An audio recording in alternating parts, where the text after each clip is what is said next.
Captain Eva Solis sat at the helm of the United Earth space probe Vigilant, gliding through the star-studded silence of the outer sectors of the Arcturian system. She scanned the readouts, her brow furrowing under the dim console lights. "Anything yet, Soren?" she called over her shoulder. "No, Captain."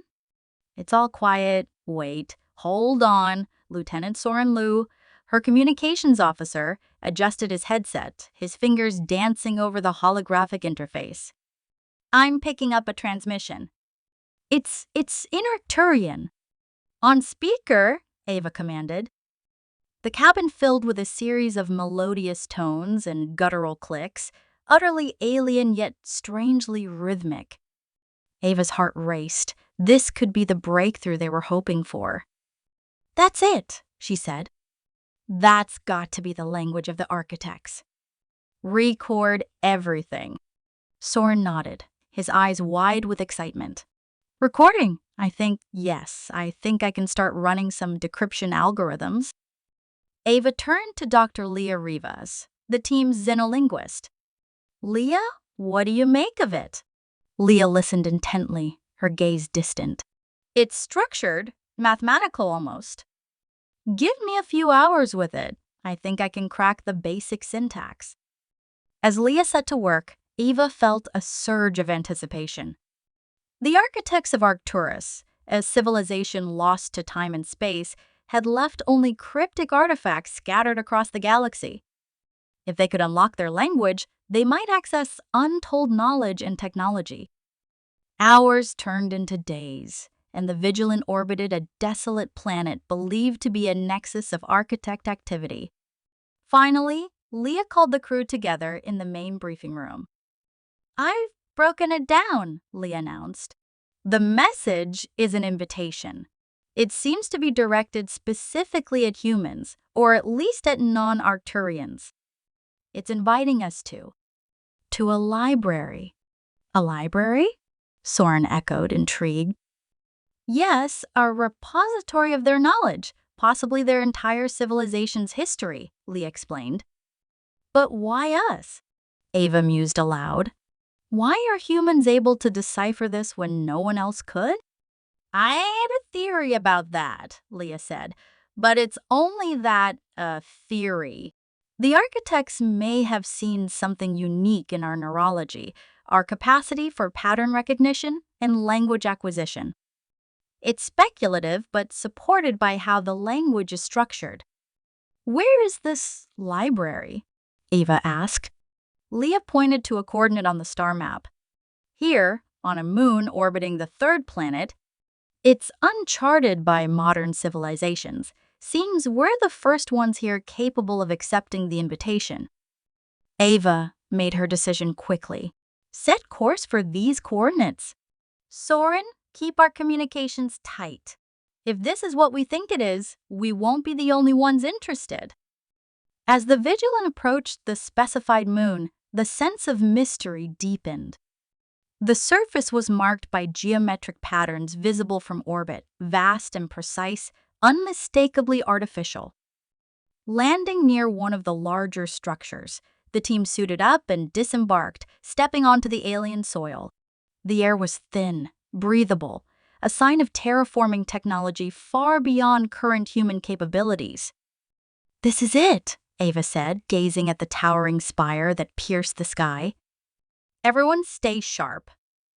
They entered through an enormous archway, finding themselves in a vast chamber lined with columns of shimmering light, holographic data storage, Leah surmised. Suddenly, a hologram flickered to life. A figure, tall and imposing yet graceful, appeared before them. It spoke in the fluid Arcturian tongue, now comprehensible thanks to Leah's relentless work. "Welcome, children of Earth," the hologram began. "You have reached the Library of Epics, the heart of Arcturian heritage. Here lies the knowledge of the stars, gifted to those who can perceive its value." As they interacted with the hologram, learning more about the architects and their technologies, alarms blared. Soren rushed in from a side chamber. "Captain, we've got company. Several ships just dropped out of warp. They're not broadcasting IDs. Ava's mind raced. Leah, Soren, download everything you can. We may need to make a quick exit. Even as they worked, the first of the intruding ships landed, and armed figures began to pour out. They were Trigelians, a reptilian species known for their aggressive acquisition of technology. Eva Solis, the leader hissed as he approached her, a translation device garbling his words into English. Surrender the data. The Architect's secrets will not be monopolized by humans. Eva stood her ground.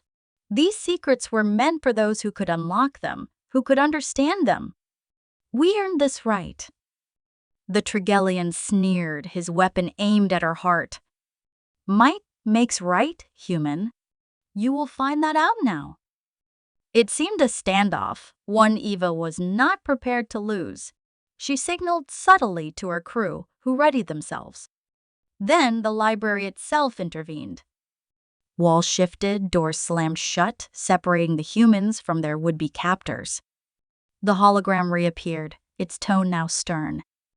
The knowledge of the architects is not for those who wield force over understanding, it declared, turning towards the Trigelians, who looked around bewildered by the living structure. You have failed this test. To Eva and her team, it said, you will be safe here until they are gone. Learn and share what you learn.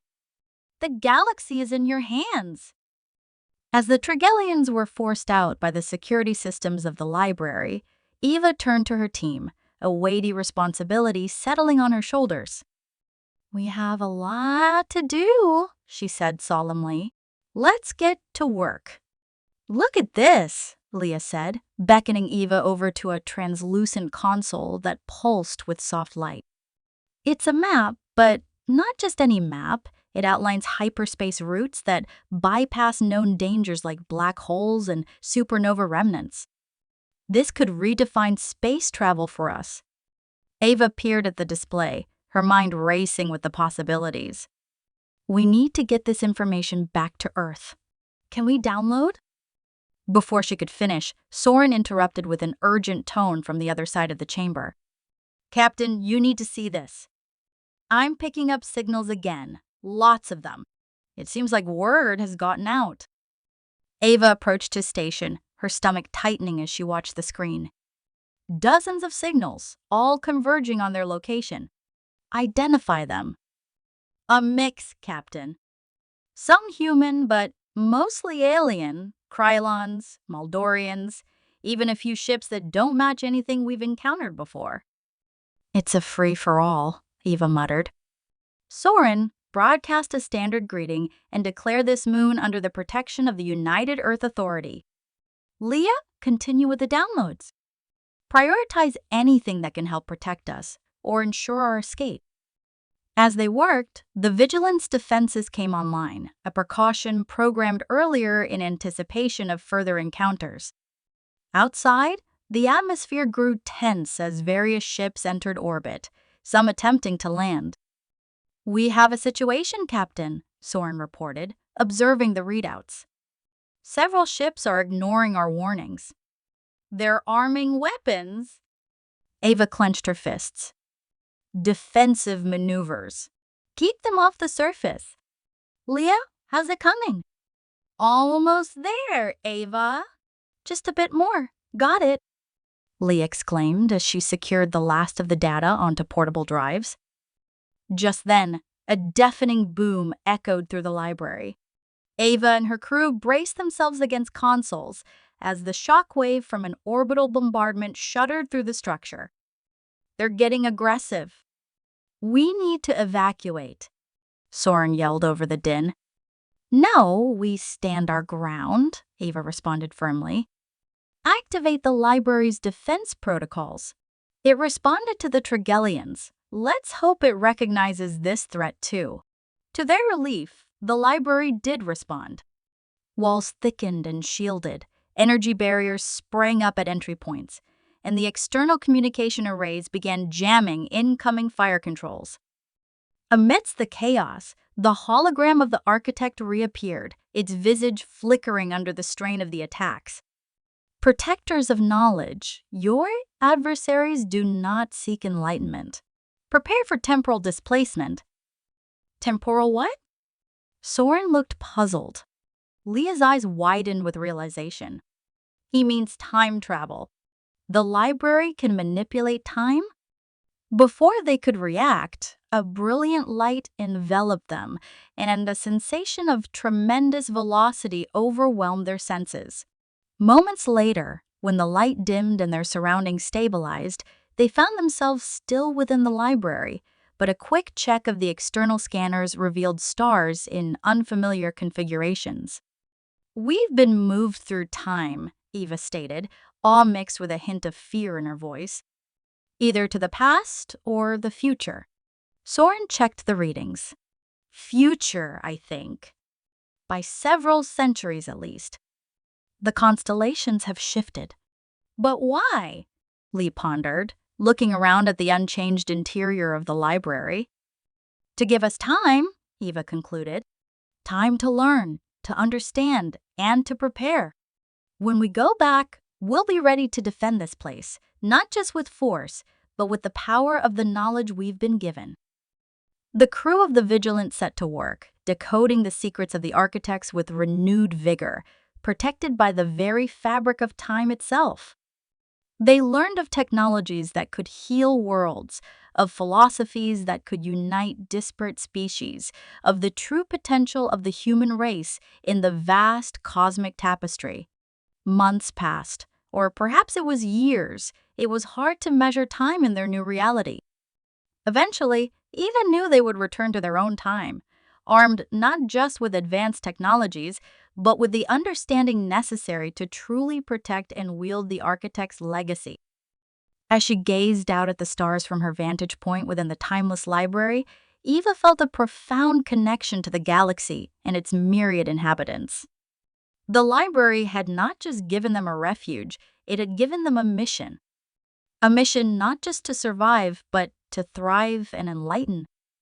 And when the time came to rejoin their timeline and face the challenges of their era, they would be ready, not just to fight, but to lead.